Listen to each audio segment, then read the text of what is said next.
Hi guys, good afternoon for today's video no mga magkinaw ta guys. Siyempre, bago ang kainan, nibiyasan na to ang kinilaw. O, tama na, kuyawan lang isa ka dili sa ganahan nga kibidyohon. O karon, siyempre, man makompleto ato ang kinilaw, mag-adad sa taglamas no.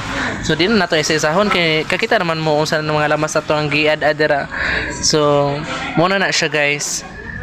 Nahuman naglimpyo ang kinilaw. So, ato na siyang i-mix dayon. Butahan dyan na ito mga sili kay para diligid siya diligid siya mawala ang sili sa kinilaw kay lamig man na siya. Wow.